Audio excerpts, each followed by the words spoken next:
लांबी देताना काहीच ठिकाणची लांबी दिलेली आहे. आपल्याला ती लांबी काढायला लागणार आहे. काढायला लागणार म्हणजे ॲज इट इज ती बरोबर काउंट करायला लागणार आहे.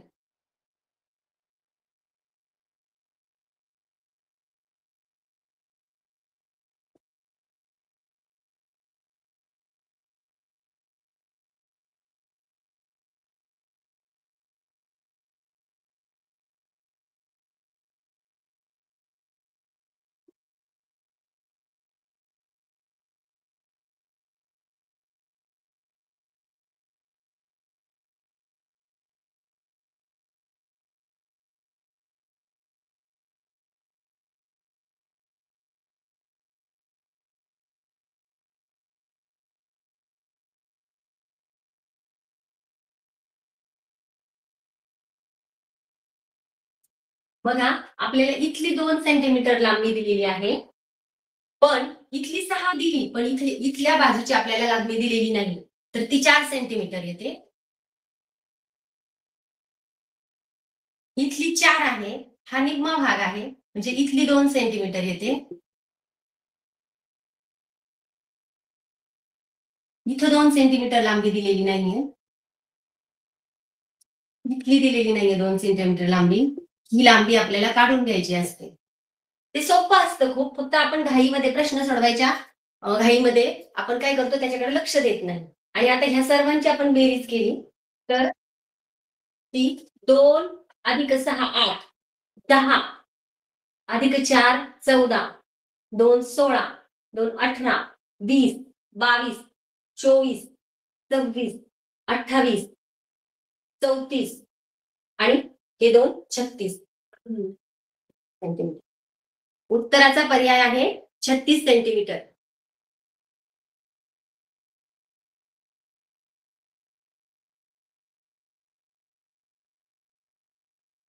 प्रश्न क्रमांक आता 29 कडे जाऊया आपण.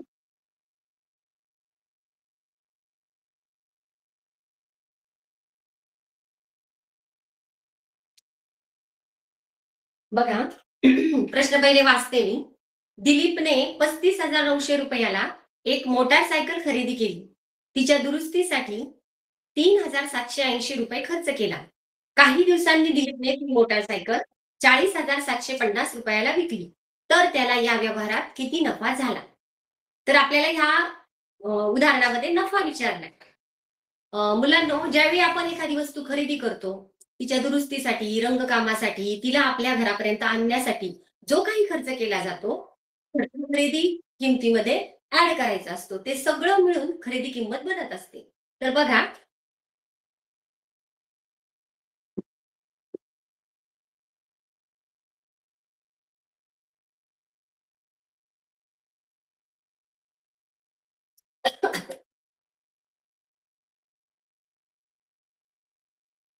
दिलीपने सायकल केवढ्याला मोटारसायकल केवढ्याला घेतली? 35,900.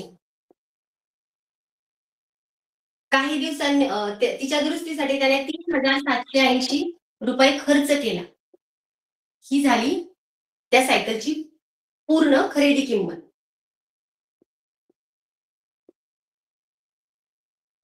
म्हणजे ती सायकल त्याला 39,680 रुपयाला पडली.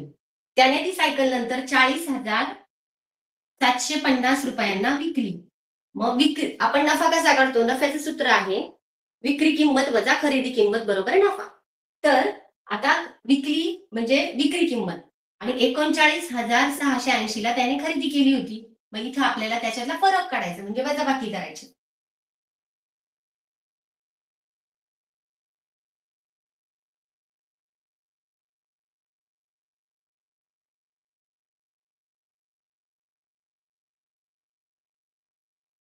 म्हणजे 1,070 रुपये त्याला नफा झाला. तर या प्रश्नाच्या पर्यायाचा अचूक उत्तर आहे 1,070 रुपये. पर्याय क्रमांक 1. प्रश्न क्रमांक 30 वाचत आहे मी.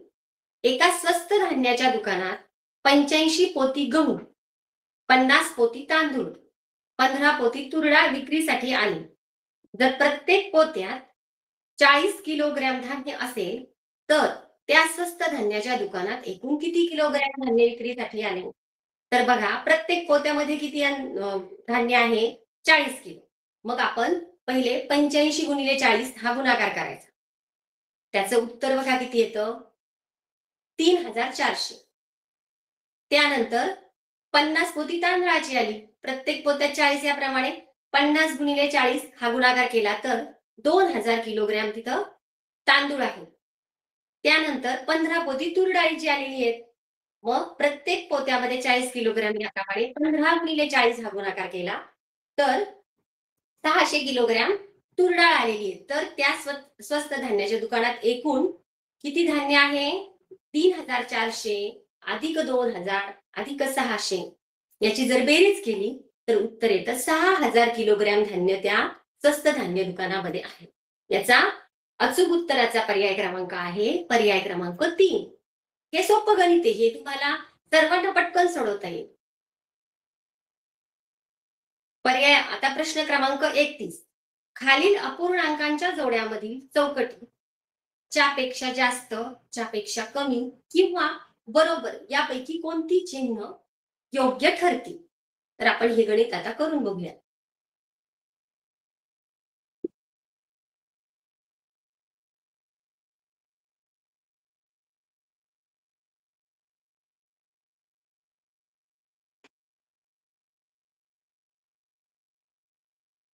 बघा 3/4, 6/8 आणि 7/9 याच्यामध्ये आपल्याला च्यापेक्षा कमी, च्यापेक्षा जास्त किंवा बरोबर याचं चिन्ह वापरायचं आहे. जर आपण याला संक्षिप्त रूप दिलं 3/4, 6/8 ला जर आपण संक्षिप्त रूप दिलं तर ते येतं 3 6 बेचोक 8 3/4 म्हणजे 3/4 आणि 3/4 हे दोन्ही काय आहेत? समान अपूर्णांक आहेत. म्हणजे याच्यामध्ये बरोबरचं चिन्ह येणार आहे. त्यानंतर यावेळी आपल्याला 3/4 आणि 6/9 यांचं कंपॅरिझन करायचं, यांची तुलना करायची. तर त्यावेळी आपण मोठा अपूर्णांक कोणता हे ठरवण्यासाठी एक ट्रिक आहे. अंशाच्या ठिकाणी काय करायचं? 0 मांडायचा आणि छेदाने त्याला भाग द्यायचा.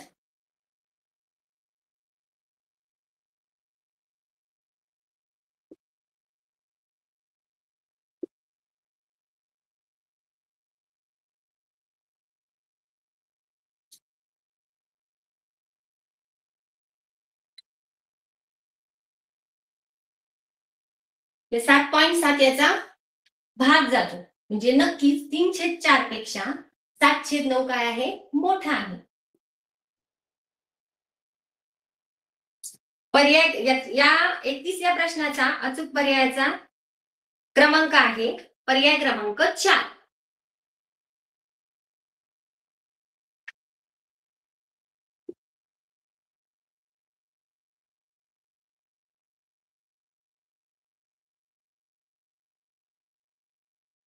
पर्याय प्रश्न क्रमांक 32 आहे. दिलेल्या विधानापैकी चुकीचे विधान ओळखा. बघा, आपल्याला आता दुसरा प्रश्न आलाय असा की आपल्याला 4 पर्यायांपैकी चुकीचा पर्याय शोधायचा आहे. तर पहिला पर्याय आहे कोणतीही संख्या व शून्य यांचा गुणाकार 0 येतो. बरोबर आहे हे. कोणतीही संख्या आणि म्हणजे कोणत्याही संख्येने शून्याला गुणलं किंवा शून्याने कोणत्याही संख्येला गुणलं तर उत्तर 0 येत असतं. दुसरा पर्याय आहे कोणत्याही विषम संख्येला कोणत्याही विषम संख्येने गुणले तर उत्तर समसंख्या मिळते. बघा मुलांनो, आता समजा आपण 3 ही विषम संख्या आहे आणि 5 ही विषम संख्या आहे. या दोघांचा जर गुणाकार केला 3 5 15 तर उत्तर काय येत आहे? 15 ही विषम संख्या आहे. तर हे विधान काय आहे? चुकीचं आहे. पण तरी देखील आपण पुढची 2 उदाहरणं वाचायची. इथं जरी आपल्याला वाटलं की बरोबर आहे तर आपण इथं लगेच पर्याय गोल रंगवून बसायचं नाही. 4ही पर्याय वाचायचे. गुण्य किंवा गुण्य गुणिले गुणक बरोबर 0 असेल तर गुण्य किंवा गुणक 0 असतील. हे विधानही बरोबर आहे. हाच नियम वरती आपल्याला सांगितलाय, फक्त वेगळ्या पद्धतीने इथं समीकरणाच्या रूपात त्यांनी देण्याचा प्रयत्न केला. आपल्याला थोडंसं गोंधळ करण्याचा प्रयत्न केला. पण आपण शांततेने जर प्रत्येक पर्याय वाचला तर आपण अचूक उत्तरापर्यंत पोहोचतो. गुण्य गुणिले गुणक म्हणजे तिसरा पर्याय हा देखील बरोबर विधान आहे. कोणत्याही दोन संख्यांच्या एकक स्थानी समान अंक असल्यास, बघा मुलांनो, नीट पर्याय वाचायचा. कोणत्याही दोन संख्यांच्या एकक स्थानी समान अंक असल्यास गुणाकाराच्या एकक स्थानी 8 हा अंक येणार नाही. आपण करून बघू. 12 गुणिले 13. आता 13चा पाढा आपला पाठ आहे. मी डायरेक्ट 13नेच गुणाकार करते. 13 दुणे 26. हातचे आले 2. 13 एक 13 आणि 2 15. याच्या एकक स्थानी आला का? सॉरी, दोन्ही अंक सारखे पाहिजे होते. हा, एकच स्थानी दोन्ही अंक सारखे पाहिजे होते. 12 दुणे 24. मग इथं 4 येतो. 12 एक 12 आणि 2 14. 144 म्हणजे एकक स्थानी 2 आला का? गुण्य आणि गुणकाच्या एकक स्थानी 2 होता, पण गुणाकाराच्या एकक स्थानी 2 आलेला नाही. म्हणजे 8 तर तिथे येतच नाही. म्हणजे हा सुद्धा चौथा पर्याय पण काय आहे? बरोबर आहे. त्यामुळे चुकीचं विधान विचारलंय आणि आपलं या प्रश्नाचा अचूक उत्तराचा पर्याय आहे पर्याय क्रमांक 2. आता प्रश्न क्रमांक 33. बघा, हा प्रश्न वेळेवर आहे. म्हणजे मिनिट, तास यांचं कॅल्क्युलेशन आपल्याला याच्यामध्ये करायचं आहे. बघा, रोशनी नावाची मुलगी आहे, ती नागपूर पासून वर्धा प्रवास करते. तर ह्या प्रवासासाठी तिला 1 तास 30 मिनिटं लागली. तिने 1 तास 30 मिनिटं प्रवास केल्यावर 15 मिनिटांची विश्रांती घेऊन तिने वर्धा ते यवतमाळ हा प्रवास 1 तास 50 मिनिटात पूर्ण केला. जर रोशनी सकाळी 10 वाजता नागपूरहून निघाली असेल, तर तिला किती वाजता ती यवतमाळला पोहोचेल? तर आपल्याला तिचा प्रवासाचं वर्णन सांगितलेलं आहे. पहिला प्रवास तिने किती केला? 1 तास 30 मिनिटं.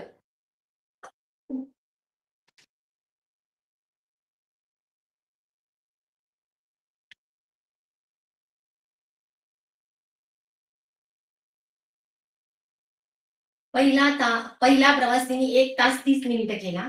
त्याच्यानंतर तिने 15 मिनिटांची विश्रांती घेतली. त्यानंतर तिने वर्धा ते यवतमाळ हा प्रवास परत 1 तास 50 मिनिटे केले. तर आपण पहिले तिने किती तास प्रवास केला हे काढून घेऊ. बघा मुलांनो, 3 आणि 1 4, 4 आणि 5 9, हे 95 मिनिटं झाले. 1 तास हा आपला 60 मिनिटांचा असतो. 95 मधून 60 गेले, इथे राहिले 35 मिनिट. इकडं एक हात आला म्हणजे 1 तास.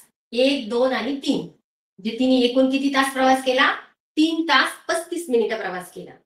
ती जर 10 वाजता निघाली, तर 10 ते 11 1, 11 ते 12 2, 12 ते 1 3, 3 वाजेपर्यंत आणि तिथून पुढे 35 मिनिटं म्हणजे 3 वाजून 35 मिनिटाला ती कुठे पोहोचेल? यवतमाळला पोहोचेल. म्हणजे या प्रश्नाचा अचूक पर्याय क्रमांक आहे पर्याय क्रमांक 2.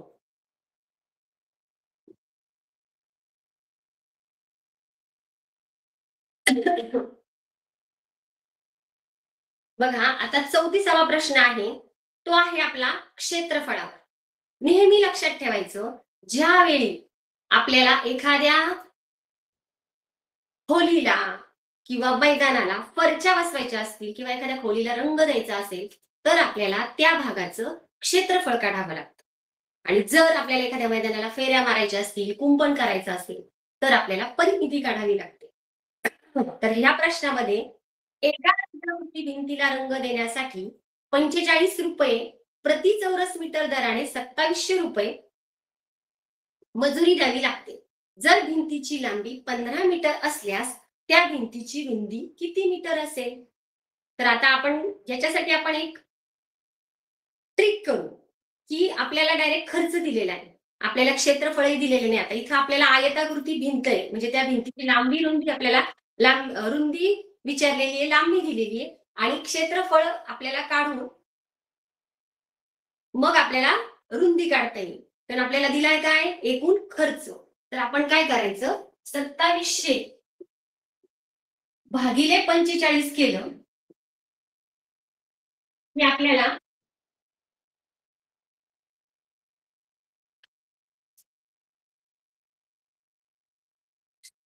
आयताचं क्षेत्रफळ मिळेल.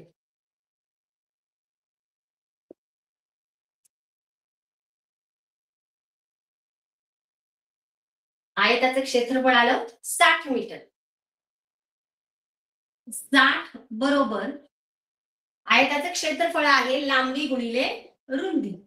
आपल्याला लांबी दिलेली आहे.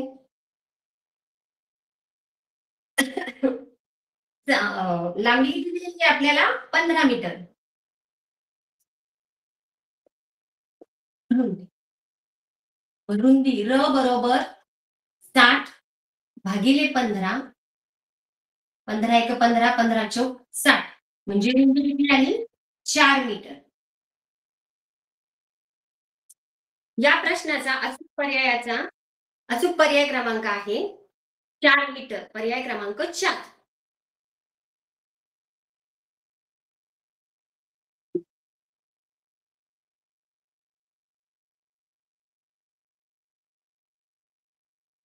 बघा आता आपल्याला किलोग्रॅम आणि ग्रॅमची बेरीज करायची. हे आपण मात्र तोंडीच करू शकतो. 12 किलोग्रॅम अधिक 1350 ग्रॅम म्हणजे 1350 ग्रॅम. याच्यामध्ये 1 किलो आहे ऑलरेडी. हे 12 ह्याच्यातले 1 किलो 12 किलोग्रॅम मध्ये मिळवले की 13 किलोग्रॅम 350 ग्रॅम.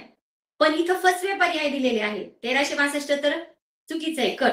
1362 ग्रॅम पण कट करायचा. आपण पर्याय कट करत अचूक उत्तरापर्यंत जायचं असतं.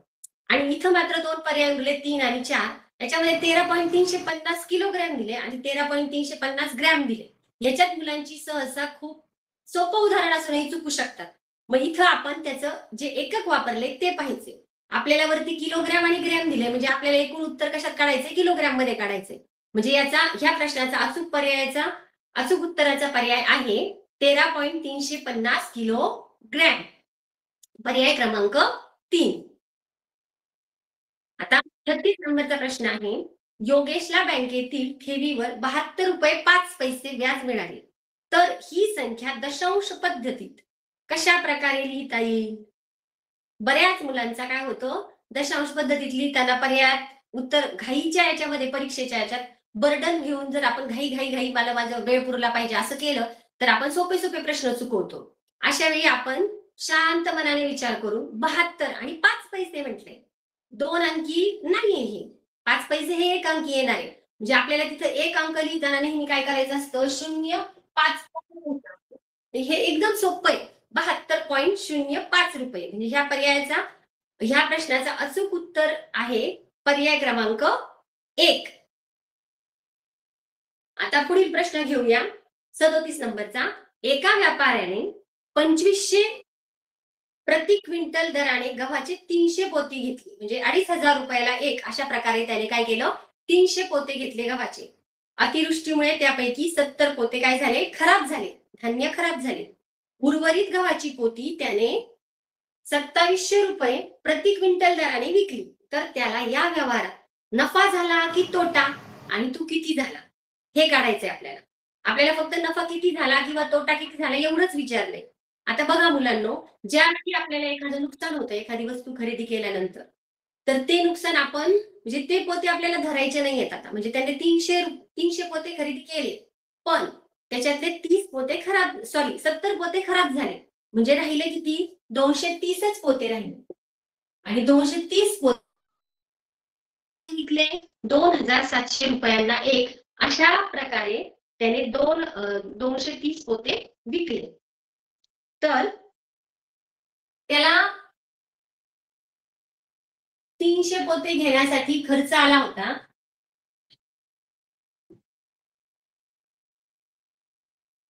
300 गुणिले 25 2500 केलं तर त्याचं उत्तर येतं 7,50,000. आणि 2700 जर ते 230 पोते विकले तर 230 गुणिले 2700 असा जर गुणाकार केला तर त्याचं उत्तर येतं 6,21,000. म्हणजे नक्कीच त्याच्या खरेदी किमतीपेक्षा त्याची विक्री किंमत कमी आहे. म्हणजे त्याला इथं काय झालाय? तोटा झालेला आहे. काय झालेला आहे? तोटा. त्याला 1,29,000 रुपयांचा तोटा झालेला आहे. म्हणजे ह्या प्रश्नाचं अचूक उत्तराचा पर्याय आहे पर्याय क्रमांक 2.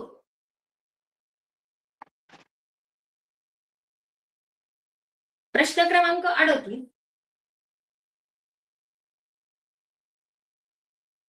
कोल्हापुरातील पूरग्रस्तांच्या मदतीसाठी 5 सेवाभावी संघटनांनी अनुक्रमे रुपये 12,870, रुपये 13,850, रुपये 9,640, रुपये 25,390 व रुपये 7,450 ची मदत केली. तर एकूण किती रुपये मदत निधी जमा झाला? आता इथं तुम्हाला खूप सोपं आहे. तुम्हाला ह्या पाचही संख्यांची काय करायची आहे? बेरीज करायची आहे. पण बेरीज करताना एक काळजी नक्की घ्यायची की प्रत्येक संख्येचा एककाचा अंक एककाखाली, दशकाचा अंक दशकाखाली, शतकाचा अंक शतकाखाली, हजाराचा अंक हजाराखाली, या पद्धतीने जर तुम्ही या संख्यांची मांडणी केली तर तुमची बेरीज अचूक येणार आहे. आणि ह्या प्रश्नाचा उत्तराचा अचूक पर्याय आहे पर्याय क्रमांक 4. या सगळ्यांची जर आपण बेरीज केली तर याचं उत्तर येतं 69,200. तुम्ही पण हे सोडवत असताना स्वतः पण कच्चं काम करा. तुम्हाला तुमचं उत्तर अगोदर येतं की माझं उत्तर अगोदर येतं ही तुम्ही तुमच्याशी स्पर्धा लावा. कारण मला सगळ्यांच्या वेगाने चालायचंय. तुम्ही काही मुलं तर एवढी ब्रिलियंट आहे की माझ्या अगोदर तुमचं उत्तर निघालेलं असणार आहे. तर तुम्ही पण तुमच्याशी या पद्धतीनेच पटापट सोडवण्याचा प्रयत्न करा. फक्त घाई करू नका. पटापट म्हणले म्हणजे तुम्ही घाई नका करू. शांततेत संख्यांची मांडणी करून बेरीज करायची आणि आपलं उत्तरही तसं येतं का ते पाहायचं. प्रश्न क्रमांक 39. 3 दिवसीय नाट्य महोत्सवात नाट्य सभागृहाच्या 1,250 आसनापैकी पहिल्या दिवशी 12%, दुसऱ्या दिवशी 10% व तिसऱ्या दिवशी 4% आसने रिकामी राहिली. तर 3 दिवसात एकूण किती आसने रिकामी राहिली? बघा आपल्याला प्रश्न काय विचारलाय? 1,250 तिथं खुर्च्या आहेत, पण त्याच्यातल्या 12%, 10%, 4% खुर्च्या 3 दिवस रिकाम्या राहिल्या. रिकाम्या खुर्च्यांची संख्या आपल्याला सांगायची, हे अंडरलाईन करून घ्यायचं. आता आपण प्रत्येक टक्केवारी काढत बसण्यापेक्षा या टक्क्यांची जर बेरीज केली 12 आणि 10 22, 22 आणि 4 26, तर 1250 पैकी 26% काढायचे.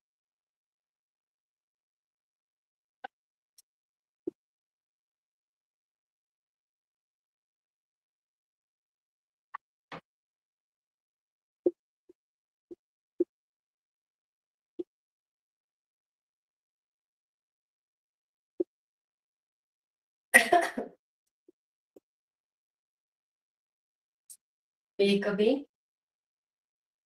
6 25 गुणिले 13 5 65 6 ते 2 26 आणि 6 32. म्हणजे त्या 3ही दिवसात नाट्य महोत्सवात एकूण 325 खुर्च्या रिकाम्या राहिल्या होत्या. या प्रश्नाचा उत्तराचा अचूक पर्याय क्रमांक आहे पर्याय क्रमांक 3. प्रश्न क्रमांक 40.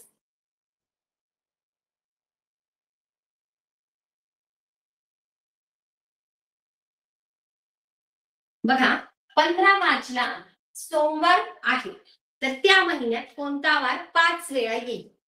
मुलांनो याच्यासाठी एक लक्षात ठेवायचं, जर 28 दिवसांचा महिना असेल तर एकही वार 5 वेळा येत नाही. 29 दिवसाचा महिना असेल तर एकच वार 5 वेळा येतो. 30 दिवसांचा महिना असेल तर 1 आणि 2 तारखेला जे वार आहेत ते वार त्या महिन्यात 5 वेळा येतात. पण 31 दिवसांचा महिना असेल तर 1, 2 आणि 3 तारखेला जे वार येतात ते काय होतात? त्या महिन्यात 5 वेळा येतात. तर आता मार्च महिना ऑब्व्हियसली 31 दिवसांचा असतो. मग आता 15 मार्च आपल्याला जवळची तारीख नाही दिली महिन्याच्या सुरुवातीच्या, मधली तारीख दिली 15. मग काय करायचं? 15 आपला आठवडा किती दिवसांचा असतो? 7. 15 वजा 7 8, म्हणजे 8 तारखेला काय होता? सोमवार. 8 वजा 7 म्हणजे 1 तारखेला काय होता? सोमवार. म्हणजे 1, 2 आणि 3 ला काय आहे? सोमवार, मंगळवार, बुधवार. पर्यायात आपल्याला यापैकी काय विचारले? कोणता वार 5 वेळा येईल? गुरुवार येणार नाही, शुक्रवार येणार नाही, शनिवार येणार नाही. तर पर्याय ह्या प्रश्नाचा उत्तराचा अचूक पर्याय आहे पर्याय क्रमांक 2 बुधवार.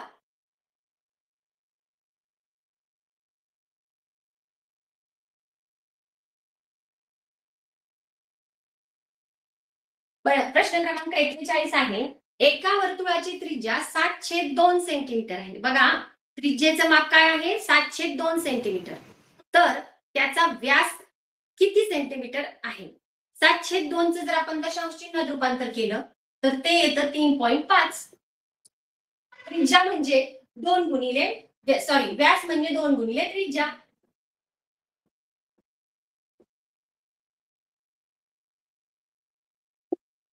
2 गुणिले 3.5 बरोबर 7 सेंटीमीटर.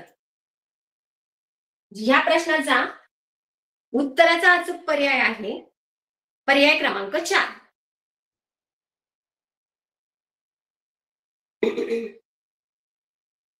प्रश्न क्रमांक 42 आहे.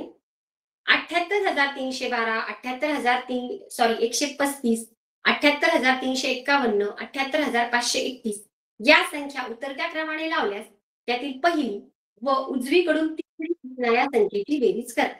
आता ह्या सगळ्या संख्या 78,000 ने सुरू होतात, त्यामुळे तुम्हाला पटकन उतरता क्रम लावता येईल. उतरता क्रम असा आहे 78,531. उतरता क्रम म्हणजे सगळ्यात मोठी संख्या अगोदर आणि शेवटी येते ती सगळ्यात छोटी संख्या. दुसरी संख्या आहे 78,351, तिसरी आहे 78,312 आणि चौथी आहे 78,135. तर आपल्याला सांगितलंय काय उतरत्या क्रमाने लावल्यास त्यातील पहिली संख्या आहे 78,531 म्हणजे सगळ्यात मोठी संख्या आणि उजवीकडून तिसरी असणारी संख्या. उजवीकडून म्हणजे आपली उजवी बाजू तीच त्या फलकाची किंवा त्या कागदाची उजवी बाजू.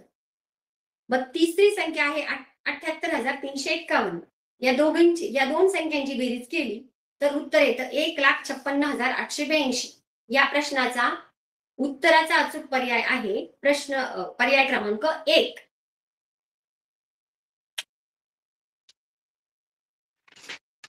आता प्रश्न क्रमांक 43 बघूया. 15 लिटर 200 मिली. आता इथं आपल्याला अंकांमध्ये ह्या संख्या लिहून घ्यायच्या. 13 लिटर 530 वजाबाकी करायची आहे. ही वजाबाकी सोपी आहे लिटर मिलीलिटर मधली. तर उत्तर मात्र आपल्याला बघा दोन म्हणजे पर्यायाच्या 4 पर्यायांपैकी 2 उत्तर आपल्याला अक्षरात दिलेत आणि 2 उत्तर अंकात दिलेले संख्येमध्ये दिलेले आहेत. तर वजाबाकी केल्यावर याचं उत्तर येतं 1 लिटर 670 मिली. तर या प्रश्नाचा अचूक उत्तर आहे पर्याय क्रमांक 2. आता प्रश्न क्रमांक 44 बघूया. खालीलपैकी कोणत्या संख्येला 3 ने निशेष भाग जातो? यासाठी मुलांना तुम्हाला भागाकाराच्या ज्या कसोट्या आहेत त्या तुमच्या पाठ असायला पाहिजे. अजूनही जर नसतील तरी पण वेळ अजून गेलेली नाही, वेळ तुमच्या हातात आहे. तुम्ही अजूनही त्या गोष्टीचा पुन्हा सराव करा. त्या कसोट्या लक्षात ठेवा. त्याचा सराव केल्याने ते लक्षात राहतात. पाठ करून पाठ केलेलं काही दिवसांनी विसरून जातं. पण आपण जे सराव केलेलं असतं ते कायमस्वरूपी आपल्याला लक्षात राहतं. तर 3ची कसोटी काय आहे? ज्या संख्येतील अंकांच्या बेरजेला 3 ने भाग जात असेल तर त्या पूर्ण संख्येला 3 ने निशेष भाग जातो. मग बरोबर 7,553 या संख्येतील अंकांची बेरीज केली तर ती येते 20. 20 काही 3च्या पाड्यामध्ये येत नाही. 20ला निशेष भाग जात नाही म्हणजे पर्याय क्रमांक 1 कट करायचा. पर्याय क्रमांक 2 1733 यातील पण संख्यांच्या अंकांची बेरीज केली तर ती 14 येते. त्याही 3 ने निशेष भाग जात नाही.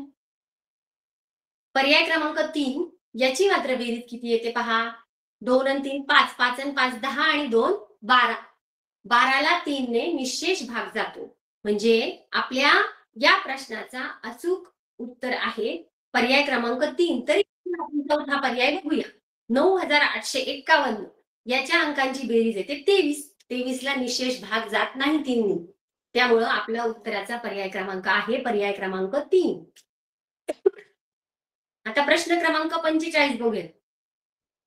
14/35 हा अपूर्णांक कोणत्या पर्यायाचा सममूल्य अपूर्णांक आहे?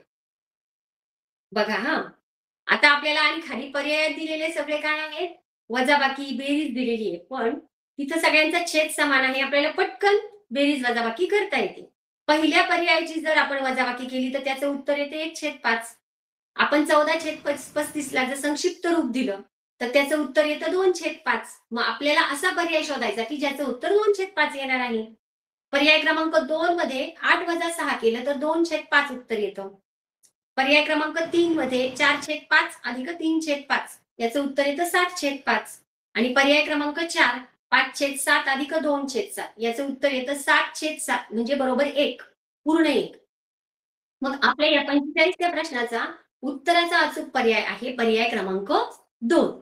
हे अगदीच तुम्ही तुमच्या प्रश्नपत्रिकेवर पण तोंडी पटपट सोडवू शकतात असे उदाहरण आहे. प्रश्न क्रमांक 46 बघा मुलांनो, प्रणवला 24,17,300 रुपयांचा प्लॉट खरेदी करायचा आहे. पण त्याच्याजवळ 7,12,300 रुपये आहेत. त्याला प्लॉट खरेदी करायचा आहे 24,17,300 चा. त्याच्याकडे रक्कम त्याने जमा केलेली आहे 7,12,300. उर्वरित रक्कम त्याला बँकेकडून कर्ज घ्यायचे. म्हणजे आपल्याला इथं काय करावी लागणार आहे? वजाबाकी. तर त्याला किती कर्ज घ्यावे लागेल? मग 24,17,300 मधून 7,12,300 वजा केले तर वजाबाकीचं उत्तर येतं 17,05,000. 17,05,000 प्रणवला काय करावे लागतील? बँकेकडून कर्ज म्हणून घ्यावे लागतील. या प्रश्नाचा उत्तराचा अचूक पर्याय आहे पर्याय क्रमांक 1. आता पुन्हा आपल्याला वेळेवरती म्हणजे तास आणि मिनिटं याच्यावरती प्रश्न विचारलेला आहे. ही पण वजाबाकी सोपी आहे. तास मिनिटं कॉलम करून 12 तास 18 मिनिटं वजा 6 तास 45 मिनिट ह्यांची जर वजाबाकी केली तर उत्तर येतं 5 तास 33 मिनिट. 47 या प्रश्नाचा अचूक उत्तराचा पर्याय आहे पर्याय क्रमांक 2 5 तास 33 मिनिट.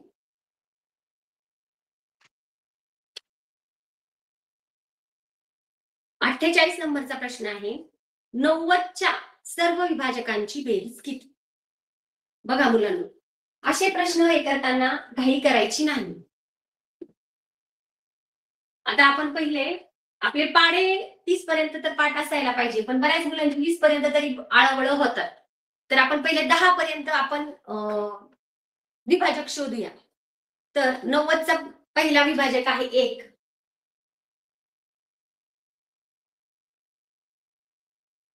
2 ने पण 90ला भाग जातो म्हणजे 2.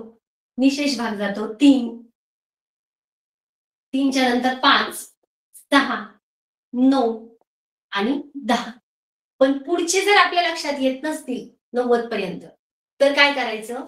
ह्याच संख्यांनी 90ला भाग द्यायचा. म्हणजे 90 भागिले 1 त्याचं उत्तर काय येईल? 90च येईल. 2 नी भागलं त्याचं उत्तर काय येईल? 45. 90ला 3 नी भागलं त्याचं उत्तर येईल 3. 5 नी भागलं त्याचं उत्तर येईल 18. 6 15. 9 नी भागलं 10. आता 10 आपले ऑलरेडी आलेले आहेत म्हणून हे कॅन्सल करायचे. तर एकूण 1 2 3 4 5 6 7 8 9 10 11 आणि 12 विभाजक आहेत. ह्यांच्या सगळ्यांची जर आपण बेरीज केली, ह्या सगळ्या विभाजकांची जर बेरीज केली तर त्याचं उत्तर येतं 234. किती उत्तर येतं? 234. म्हणजे या प्रश्नाचा अचूक उत्तर आहे पर्याय क्रमांक 4.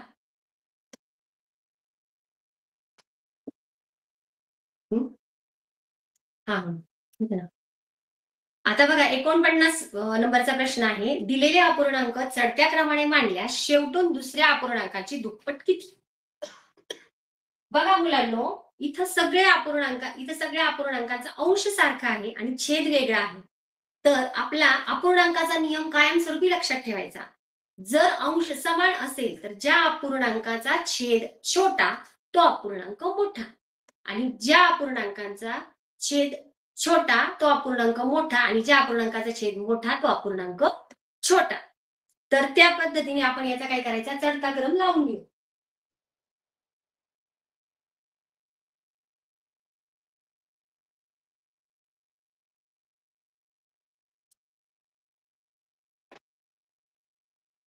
एक छेद 8, 1/7, 1/5, 1/4 1/2.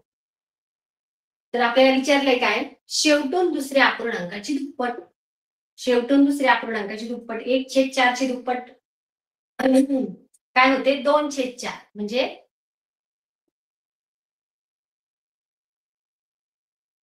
याचं संक्षिप्त रूप दिल्यावर त्याचं उत्तर येतं 1/2.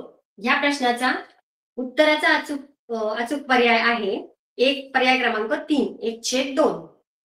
बघा, आता हा जो 50 नंबरचा प्रश्न आहे हा खूप महत्वाचा आणि थोडासा गोंधळ करणारा पण आहे. रमेश व सुधाने एका वर्षाकरिता सारखी रक्कम वेगवेगळ्या ठिकाणी ठेव म्हणून ठेवली. बघा, त्यांची मुद्दल सारखीच आहे दोघांची. रमेशला दर साल दर शेकडा 8 दराने व सुधाला दर साल दर शेकडा 7.5 दराने व्याज मिळाले. जर रमेशला सुधापेक्षा 500 रुपये जास्त मिळाले तर रमेशने किती रक्कम बँकेत ठेवली होती? रमेशला सुधापेक्षा किती रुपये जास्त भेटले? 500 रुपये जास्त भेटले. पण दोघांनी वेगवेगळ्या व्याजाच्या दराने वेगवेगळ्या बँकांमध्ये सारखीच मुद्दल ठेवलेली होती. तर यात काय करायचं, दोघांचं पण सूत्र रूपात मांडून घ्यायचं पहिले.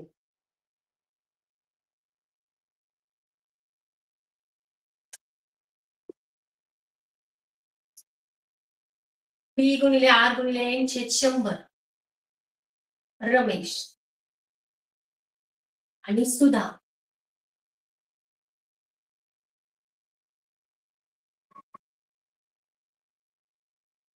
या दोघांचं प्रिन्सिपल सेम होतं म्हणून PP कट. या दोघांचा काळही सेम होता म्हणून NN कट.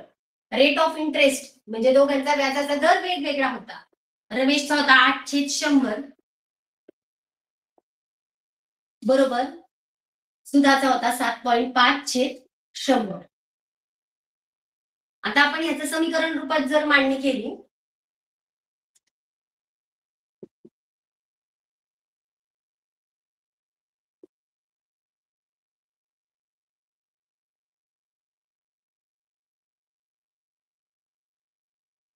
आठ छेद 100 बरोबर 75/1000. इथला एक पॉइंट काढल्यामुळं 100 मध्ये खाली एक शून्य वाढवायचा. अधिक 500 रुपये रमेशला जास्त भेटले होते. ह्या समीकरणाच्या दोन्ही बाजू आपल्याला सेम करायच्या. ह्याला 8/100 ने व्याज जेवढं भेटलं तेवढं ते सेम करण्यासाठी आपण इथं ह्या समीकरणामध्ये त्याला भेटलेले 500 रुपये ऍड केलेले. आता 8/100 वजा 75/100 सॉरी 1000 बरोबर 500.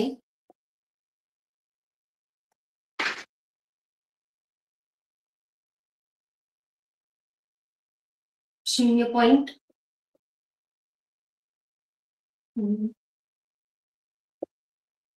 नंतर घेऊ.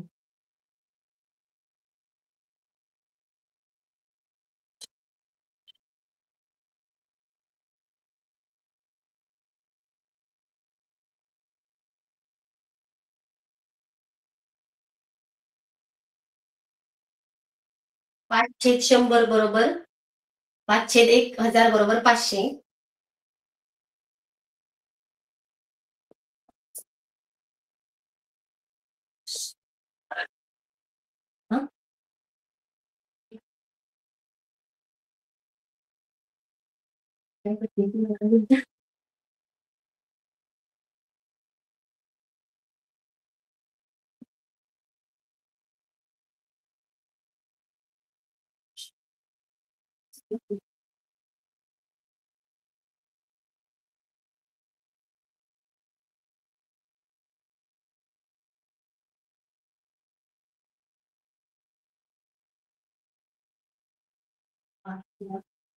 छेद 5 इकडचा भागिले गुणिले झाला. तर रमेशने जी रक्कम ठेवली होती ती होती 1,00,000.